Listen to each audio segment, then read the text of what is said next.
கடைசி வரைக்கும் கொடுக்காம அந்த மளிகை கடையில் ஒரு துண்டு சீட்டு கொடுப்பாங்கல்ல, உளுந்தம்பருப்பு, பாசி பருப்பு, பட்டாணி பருப்புன்னு, அது மாதிரி ஒரு துண்டு சீட்டை கொடுத்து இதுதான் வவுச்சர்னு கொடுத்தாரு. பிளைட்ல ஏறி எமர்ஜென்சி எக்ஸிட்டை திறந்துட்டு அவங்களும் 2 தலைவர்களும் வந்து மன்னிப்பு கடிதாசி கொடுத்துட்டு வெளியில வந்தாங்க.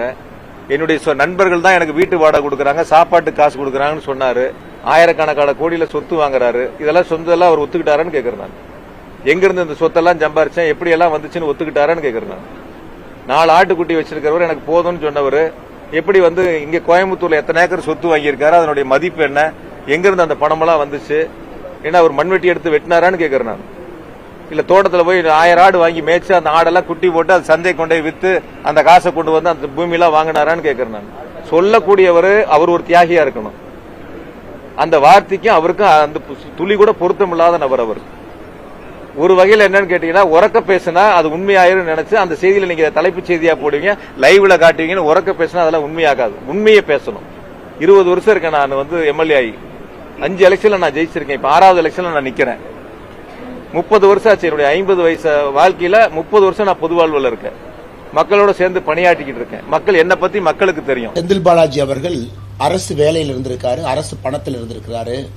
471 நாள் புலால் சிறையில் இருந்த பொழுது அரசு அவருக்கு சம்பளத்தை கொடுத்துக்கிட்டு இருந்துச்சு. நான் எந்த அரசு பணத்திலும் இல்லை, எந்த அரசுகிட்ட இருந்து 1 ரூபாய் அரசுகிட்ட இருந்து பெறல. எனக்கு கோயம்புத்தூர் தெற்கு தொகுதியில் மட்டுமே 5000 ரூபாய் பணப்பட்டுவாடா, கிட்டத்தட்ட 200 கோடி ரூபாய் அந்த ஒரு தொகுதியில மட்டுமே செலவு செய்திருக்கின்றார்கள் சொன்ன உடனே, அண்ணாமலை 1 லட்சம் கோடி வச்சிருக்காரு, அண்ணாமலை 5 லட்சம் கோடி வச்சிருக்காரு, அண்ணாமலை 10 லட்சம் கோடி வச்சிருக்காரு. இது வந்து டிஎம்கேனுடைய காலகாலத்து டெக்னிக் நம்ம எல்லாத்துக்குமே தெரியும். நாம கேட்ட கேள்வி, ஓட்டருக்கு 5000 ரூபாய் கோயம்புத்தூர் தெற்கு தொகுதியில கொடுத்தீங்களா இல்லையா? இரண்டாவது கேள்வி, கோயம்புத்தூர் தெற்கு தொகுதியில 200 கோடி செலவு செஞ்சீங்களா இல்லையா? இந்த கேள்வி. இந்த தேர்தலில் மக்கள் எல்லாத்தையும் பார்த்துக்கிட்டு இருக்காங்க. செந்தில் பாலாஜியின் மீது எத்தனை வழக்குகள், எம்எல்ஏ ஏதாச்சும் வழக்கு இருக்கா? டிரான்ஸ்ஃபார்மர் ஸ்கேம், ஹைகோர்ட்ல எப்ப வேணாலும் தீர்ப்பு வரலாம். Cash for job transfer scam supreme கோர்ட்ல இருக்கு. பினாமி மூலமாக சொத்து வாங்கியது இன்கம் டாக்ஸ்ல இருக்கு. என்போர்ஸ்மெண்ட் டைரக்டரேட்ல இன்னும் 3 இருக்கு. எனக்கு இந்தியாலேயே ஊழல்வாதி லிஸ்ட் எடுத்தீங்கன்னா நம்பர் 1 இருப்பது செந்தில் பாலாஜி. நம்பர் 1 செந்தில் பாலாஜி. நம்பர் 2 தான் லாங் கேப்புக்கு அப்புறம் தான் அடுத்தவங்க வருவாங்க. இது போன்ற மனிதர் ஒரு தொகுதியில எல்லாத்தையும் விலைக்கு வாங்கிடலான்னு இன்னைக்கு கார்னர் ஆனதுக்கு அப்புறம் இன்னைக்கு அவரால் எதுவும் பேச முடியல. மத்தியானம் பிரஸ் மீட் வச்சு கோயம்புத்தூர்ல நான் பணமே கொடுக்கல, நான் எதுவுமே பண்ணல, நான் அமைதியா இருக்கிறேன் அப்படின்னு. இதை கோயம்புத்தூர் மக்கள் பார்த்து கொண்டிருக்கின்றார்கள். ஒரு சரித்திர தோல்வியை கொடுத்தும் இவங்க திருந்த மாட்டாங்க. அதனால இன்னைக்கு அவரு அக்யூஸ்ட் என்று சொல்வதை விட பெயில்ல வெளியிருக்கக்கூடிய ஒரு கிரிமினல். இன்னைக்கு ஒரு பெயில்ல மட்டும்தான் வெளியிருக்கார். அந்த பெயில் எப்ப வேணாலும் கேன்சல் ஆகலாம். அதே போல டிரான்ஸ்ஃபார்மர் ஸ்கேம் கேஸ் எப்ப வேணாலும் உள்ள போலாம் என்பதை தமிழக மக்களுக்கும் தெரியும், கோயம்புத்தூர் தெற்கு தொகுதியினுடைய வாக்காளர் பெருமக்களுக்கும் தெரியும்.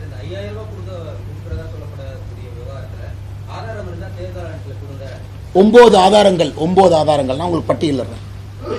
ஸ்பாட் மகஜர், அதாவது கோயம்புத்தூர் தெற்கு தொகுதியை பொறுத்தவரை நீங்க ஆதாரம் கேட்டதுக்காக நான் சொல்றேன். நான் செந்தில் பாலாஜி ஆதாரம் கேட்டதுக்காக கோயம்புத்தூர் தெற்கு தொகுதியை பொறுத்தவரை கடந்த 4 நாட்களாக பதிவு செய்யப்பட்டிருக்கக்கூடிய கம்ப்ளைண்ட், ஒரு இடத்துல ஒரு மகஜர் போட்டிருக்காங்க. 19/4/2026 10:45 மணிக்கு ஒரு 3 பேர்த்துக்கிட்ட இருந்து 50,000 ரூபாய் வாக்காளர் பட்டியல் ஒரு லாட்ஜில் பிடிக்கிறாங்க. 19/4/2026 நைட்டு 11:30 மணிக்கு 1,86,000 ரூபாய் எஃப்ஐஆர் போட்டு மகஜர் போட்டிருக்காங்க. அந்த காப்பியெல்லாம் உங்களுக்கு தர்றேன். 20/4/2026 5:20 மணிக்கு எகெயின் பறக்கும் படை 80,000 ரூபாய் சீஸ் பண்றாங்க. அதன் பிறகு செட்டி வீதியில முறைப்படி காவல் ஆணையருக்கு கூட்டுறவு சார் பதிவாளர் எஸ் மகேஸ்வரி அப்படிங்கிற அந்த எலெக்ஷன் சம்பந்தமா இருக்கிறவங்க கம்ப்ளைண்ட் கொடுக்கிற லிஸ்ட் உங்களுக்கு கொடுக்கறேன். அதுல அவங்க 500 ரூபாய் நோட் எவ்வளவு சீஸ் பண்ணிருக்காங்க, 42,160.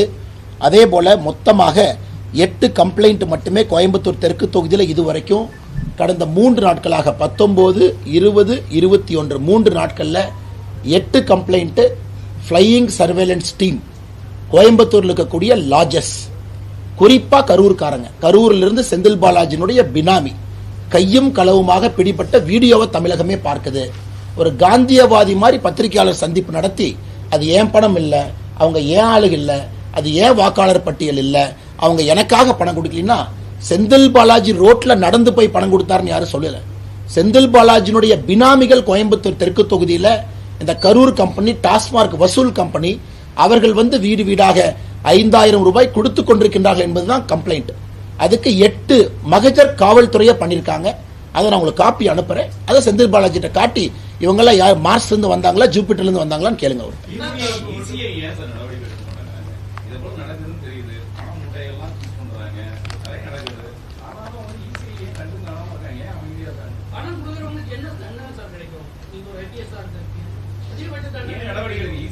நான் இன்னைக்கு வந்து ரெப்ரசன்டேஷன் ஆஃப் பீப்புள் ஆக்ட் எடுத்துக்கிட்டீங்க அப்படின்னா, இந்த ஓட்டர் பிரைபரி அப்படிங்கிறது பெரிய ஒரு தண்டனை சட்டம் எனக்கு பெருசா இல்ல. ஓட்டர் பிரைபரிக்கு வந்து பெருசா ஒரு தண்டனை அப்படின்னு வாங்குவதும் குற்றம், கொடுப்பதும் குற்றம், ரெண்டு பக்கம் இருக்கு. நேற்று தமிழகத்தில் ஒரு இடத்துல நான் பார்த்தேன், சாலை மறியல் பண்ணி, பத்திரிகையாளர் நீங்க தான் ரிப்போர்ட் பண்ணீங்க, ஒரு ஊர் மக்கள் எங்களுக்கு பணம் வரலின்னு மறியல் பண்ணதையும் தமிழ்நாட்டில் பார்க்குறோம்.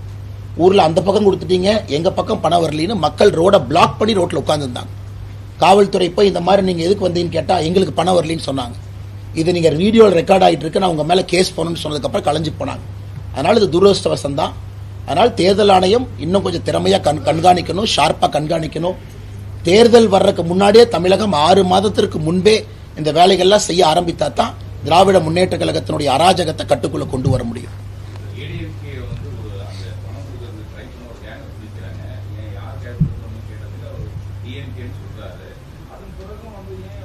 அதான் நம்ம கடமையை நாங்க செஞ்சிட்டோம். அதான் 8 கம்ப்ளைண்ட் கொடுத்துட்டோம். அது பாருங்க, இவ்வளவு பண்ணி அந்த வேட்பாளர் செந்தில் பாலாஜி கேட்கிறாரு, எங்கிட்ட எதுவுமே இல்லைன்னு. அவங்க யாருன்னே தெரியாது. எந்த அளவுக்கு ஒரு தைரியம் இருக்கும் பாருங்க. 8 பேரை பிடிச்சி வீடியோல ரெக்கார்ட் பண்ணி ஓட்டர் லிஸ்டோட அதுல டிஎம்கே ஏடிஎம்கே அவங்க எழுதியிருக்காங்க. டிஎம்கே காரங்களை விட்டுட்டு ஏடிஎம்கே காரங்களை விட்டுட்டு ஒன்னொன்னு அவங்க மார்க் பண்ணிருக்காங்க யாரு கொடுக்கணும்னு. மிக தெளிவாக தெரிகிறது டிஎம்கே குரூப். அதனால எங்களை பொறுத்தவரை கம்ப்ளைண்ட் கொடுத்திருக்கோம். எலெக்ஷன் கமிஷன் பாரபட்சம் இல்லாத நடவடிக்கை எடுக்கும் நாங்க நம்புறோம்.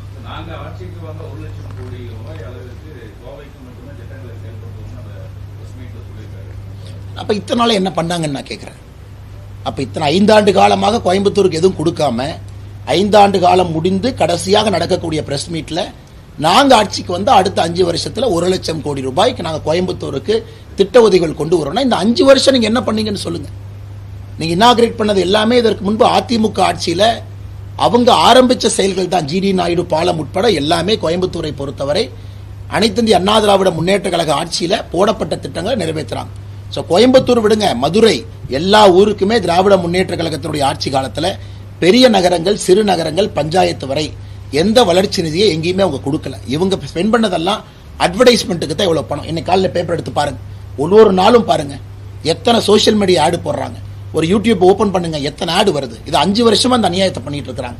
அட்வர்டைஸ்மெண்ட்டுக்கு செலவு பண்ண ஆடை மட்டுமே இவங்க ஒரு ரோடு 4 ரோடு போட்டிருந்தா கூட தமிழ்நாடு ஃபுல்லா ரோடு போட்டிருக்கலாம்.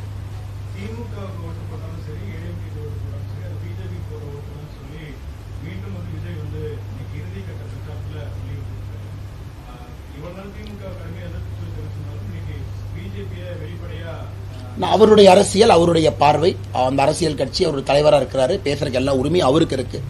எங்களை பொறுத்தவரை நாங்கள் தெளிவாக இருக்கின்றோம். திராவிட முன்னேற்ற கழகத்துக்கு எதிரான ஓட்டு அது என்டிஏவுக்கு வர வேண்டிய ஓட்டு என்டிஏவுக்கு மட்டும்தான் வரும். புதியவர்கள் யார் இருந்தாலும் மக்கள் அனுபவத்தை பார்க்கறாங்க, வேட்பாளருடைய தன்மையை பார்க்கறாங்க, அரசியல் தன்மை இருக்கான்னு பார்க்கறாங்க, ஸ்டெபிலிட்டி இருக்கான்னு பார்க்கறாங்க. அது நம்முடைய கூட்டணியினுடைய வேட்பாளர்கள்ட்ட இருக்கு. பலமுறை அரசு இயந்திரத்தில் பல பொறுப்புல பணியாற்றியவர்கள் வேட்பாளராக இருக்கிறாங்க. ஸோ நம்மளால தான் கவர்னன்ஸை டெலிவர் பண்ண முடியும் அப்படிங்கிறது இன்னைக்கு தமிழ்நாட்டு மக்களுக்கு தெரியும். அதனால் வேற யாரும் ரேஸ்ல கிடையாது. இன்னைக்கு ரேஸ்ல இருக்கிறது தமிழகத்தில் என்டிஏ மட்டும்தான். அது மட்டும்தான் வெற்றி கூட்டணி. திராவிட முன்னேற்ற கழகம் அப்படி இருக்கக்கூடிய திமுக இன்னைக்கு சென்னைக்கு மட்டும் தனி மேனிஃபெஸ்டோ சூப்பர் 6 அப்படின்னு கொடுக்குறாங்க. ஏன் சென்னையில தோல்வி பயம் உங்களுக்கு தெரியும், சென்னைக்கு மட்டும் இதுக்கு சூப்பர் 6.